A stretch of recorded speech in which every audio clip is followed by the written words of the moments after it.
Okay caller ఉన్నారు. Hello hello నమస్తే అండి. ఇంతియాజ్ దుబాయ్ నుండి ఫోన్ చేశారు. ఇంతియాజ్ గారు మాట్లాడండి రాకేష్ గారితో. సార్ నమస్తే రాకేష్ గారు. నమస్తే సార్. సార్ నా చిన్న విన్నపం సార్, బేసిక్ గా లోకల్ గా బీఆర్ఎస్ కి ప్లస్ కాంగ్రెస్ కి ఎన్ని గొడవలు ఉన్నా ఇప్పుడు ఉన్న దేశం పరిస్థితి ఎంత అధ్వానంగా తయారైందంటే హిందూ ముస్లిం అనే ఒక కాన్సెప్ట్ తీసుకొచ్చి బీజేపీ వాళ్ళు నాశనం చేసేసారు.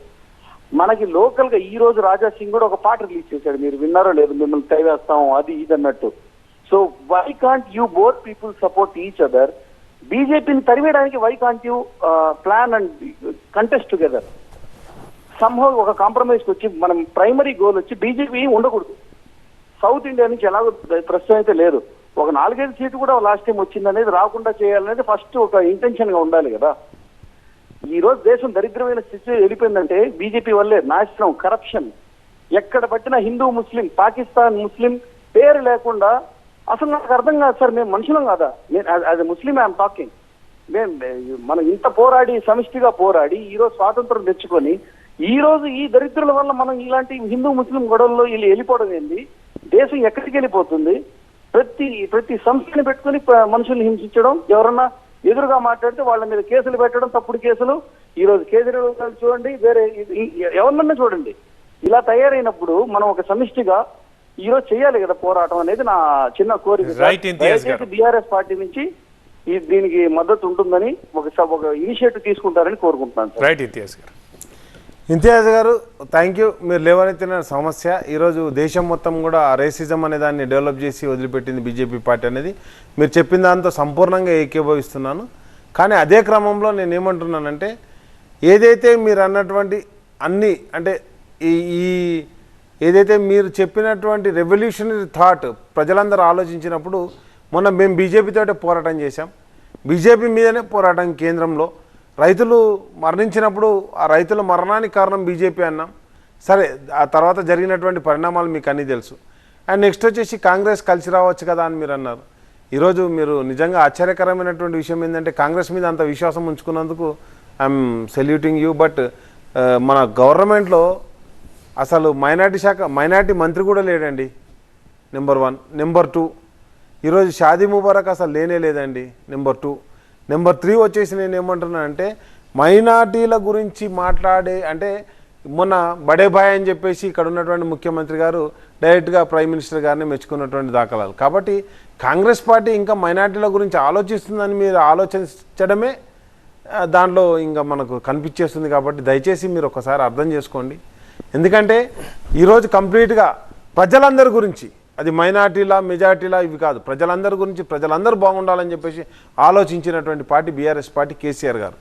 కాబట్టి ఆ నాయకత్వమే మీకు శ్రీరామ రక్ష, ఆ నాయకత్వమే ఖుదాకి దువారా అయితే. లేకిన్ నేనేమంటున్నా అంటే, ఇవన్నీ ఉన్నా కానీ ఆ నాయకత్వాన్ని గెలిపించుకోవాల్సిన బాధ్యత హిందూ ముస్లిం క్రిస్టియన్లు ప్రతి ఒక్కరి మీద, మన అందరి మీద ఉంటుంది. కాబట్టి నేను హిందువా మీరు ముస్లిమా అని కాదు, ఈ దేశం నాది అని చెప్పేసి మీరు ఒక మాట చెప్పారా, గొప్ప మాట అది. ఈ దేశాన్ని కాపాడుకోవాల్సిన బాధ్యత ప్రతి ఒక్కరి మీద ఉందండి. రైట్ రాకేష్ గారికి. కాంగ్రెస్ పార్టీ విషయానికి వద్దాం. ఒక 2 మాటలు మనం వింటూ ఉన్నాం కేసీఆర్ అండ్ కేటీఆర్ గారి నోటి వెంట. ఒకటి ఇవాళకైతే ఫ్రెష్ ఒక మాట చెప్తాను. 20 మంది నాయకులతో నేను ఒక నాయకుడు వస్తానని చెప్పారు, నేను వద్దన్నాను. ఇప్పుడు 102 మంది ఎమ్మెల్యేలు ఉన్న మాకే అప్పుడు ఎన్నో ప్రలోభాలు వచ్చాయి. 65 ఎంతసేపు కూలిపోవచ్చు, బీజేపీ వస్తుంది, లేకపోతే ఇంకేమన్నా అని అంటున్నారు కేసీఆర్ గారు. మీరైనా ప్రయత్నాలు చేస్తున్నారా కాంగ్రెస్ ప్రభుత్వాన్ని కూలగొట్టడానికి? సార్ మాకు తెలిసైతే అంటే కేసీఆర్ గారు ఎక్కడ కూడా మీడియా ముందు అలాంటి ప్రెస్ మీట్ అయితే పాల్గొనలేదండి. నెంబర్ 1. నెంబర్ 2, మేము గేట్లు ఎత్తుతాం, మేము దర్వాజాలు తెరుస్తాం అన్నప్పుడు తప్పకుండా అటు నుంచి అట్లాంటివి ఏమైనా వచ్చి కావచ్చు. కానీ కేసీఆర్ గారు ఎక్కడ మీడియా సాక్షిగా అలాంటి అంటే ఇవాళ కేసీఆర్ అన్న మాటలు అవే అనుకుంటారు అన్నారు అని చెప్పేసి అంటున్నారు. ఎవరన్నారు అనే దానికి సమాధానం అయితే లేదు. ఎక్కడ కూడా మీ దగ్గర ఎక్కడన్నా మీడియా విజువల్ ఉన్నా, లేకపోతే కేసీఆర్ గారు అన్నట్టు ఉన్నా కానీ వస్తే రావచ్చేమో. ఇది పక్కన పెడదాం. ఇలాంటి మాటలైతే ఇప్పుడు కాంగ్రెస్ అయితే కానీ అదే టైంలో ఇంకొక మాట కూడా మీరు స్క్రోల్ చేస్తున్నారు, దాన్ని కూడా పరిగణలోకి తీసుకోవాలి. వచ్చే రోజులన్నీ మనవే అన్నదా?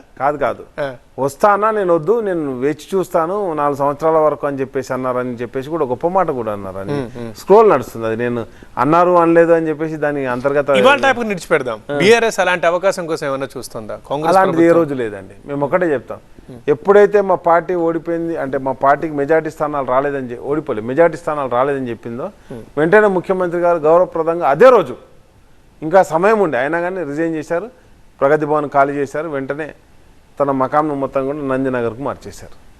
కాబట్టి మేము ఏమంటున్నామంటే అది ప్రభుత్వ భవంతి, ప్రగతి భవన్ అనేది ప్రభుత్వ భవంతి. ఓకే, కాబట్టి ఆ భవనం నుంచి మేము వెంటనే వచ్చేసి మళ్ళీ మీకైతే ఉద్దేశం లేదు. రైట్, కేటీఆర్ గారు మాట ఒకటి ఇంకోటి అడుగుతాను. ఏంటంటే తెలంగాణ ముఖ్యమంత్రి రేవంత్ రెడ్డి కాంగ్రెస్ పార్టీ నేత బీజేపీలో జాయిన్ అవుతారని కేటీఆర్ గారు అంటున్నారు. మళ్ళీ ఎవరైనా చిన్న చితక లీడర్ల నోటి నుంచి వచ్చింది కూడా కాదు.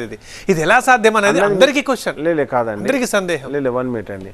కేటీఆర్ గారు అన్నదానికి దానికి కూడా సమాధానం చెప్పారు. కేటీఆర్ గారే ఏమన్నారు, స్వయంగా అంటే కేటీఆర్ గారు దానికి ఉదాహరణలు కూడా చెప్పారు. ఏమని చెప్పారు, అక్కడ 10 రోజులైతే ఎలక్షన్, మా బడే 10 రోజులలో ఆయన ఇచ్చే నిధులేంది, వీళ్ళు నడిపించే ప్రభుత్వం. ముఖ్యమంత్రి నెంబర్ 2 ప్రధానమంత్రి తప్పకుండా మన రాష్ట్రానికి ప్రధానమంత్రి గారిని నేను ఏమంటున్నాను, రాష్ట్రానికి వచ్చిన రోజు 10 రోజులైతే ఎలక్షన్లు అండి, అంత ప్లీజ్ చేయాల్సిన అవసరం ఏమొచ్చింది అంటే ఆయననే తర్వాత కూడా ప్రధానమంత్రి కంటిన్యూ అవుతారని చెప్పేసి ముఖ్యమంత్రి గారు డిక్లేర్ చేశారంటారు. దాన్ని మీరు అంటే నేను ఒప్పుకుంటాను. ఆ మాట రేవంత్ గారిని అడగాలి. మరి అదే అడుగుతున్నారు కదా. నెంబర్ 1. నెంబర్ 2 ఇంకొక మాట, ఇదే విధంగా జంతకి అదాలత్ అని చెప్పేసి ఒక చర్చ, ఆప్కి అదాలత్ అని చర్చ నడిచింది. ఎవరు కోటేస్తారంటే మోడీ కోటేస్తానంటే వేయండి అని చెప్పాడు. ఒక ముఖ్యమంత్రి, కాంగ్రెస్ ముఖ్యమంత్రి మోడీకి ఓటేయండి అని చెప్పేసి అంతా చెప్పేశారంటే ఏ ధైర్యంతో చెప్పారండి? లేదు మీరు వేయొద్దండి, ఎందుకు వేయొద్దు అని చెప్పేసి వాళ్ళని కన్విన్స్ చేస్తారా? వేసేయండి అని చెప్పేసి ఒప్పేసుకొని వస్తారా? చెప్పండి మీరు. అంటే సరే అది ఫ్లోలో అన్నారు, 2 ఫ్లోలో అన్నారు. ఒకటి ఫ్లో అన్నారు, ఇంకోటి కూడా ఫ్లో అన్నారు. బలమైంది ఉందా? అదే కదా, ఇప్పుడు 2 ఫ్లోలు అన్నారు. మూడోది కూడా చెప్తాను, కేంద్ర ప్రభుత్వము అడగంగానే కొత్తగా వచ్చినటువంటి కాంగ్రెస్ ప్రభుత్వానికి సహాయం చేయడానికి నిధులు ఎందుకు ఇస్తుంది? ఎమ్మెల్సీల గురించి వెంటనే గవర్నర్ యాక్సెప్టెన్సీ చేసి ఆమె సంతకాలు ఎందుకు పెడుతుంది? ఇప్పుడు ఆ గవర్నర్ దగ్గర ఆల్రెడీ మా అప్లికేషన్ ఉన్నది 2 ఎమ్మెల్సీల గురించి, దాన్ని క్యాన్సిల్ చేసి వెంటనే కాంగ్రెస్ పార్టీలోకి ఇచ్చేస్తారు 2 ఎమ్మెల్సీలు. రాష్ట్ర ప్రభుత్వం సఖ్యతగా ఉంది. మీరు ప్రధానమంత్రి వచ్చిన ప్రతిసారి ముఖ్యమంత్రి కేసీఆర్ గారు బీజేపీ పార్టీ సఖ్యతతో ఉందని చెప్పేసి మీరు డిక్లేర్ చేస్తున్నారు. రాష్ట్ర ప్రభుత్వం కేంద్ర ప్రభుత్వంతో అంటున్నాను నేను, కాంగ్రెస్ బీజేపీతో అదే మేమేమన్నాం, మోడీ గారు రేవంత్ గారు సఖ్యతతో ఉన్నారని చెప్పాం.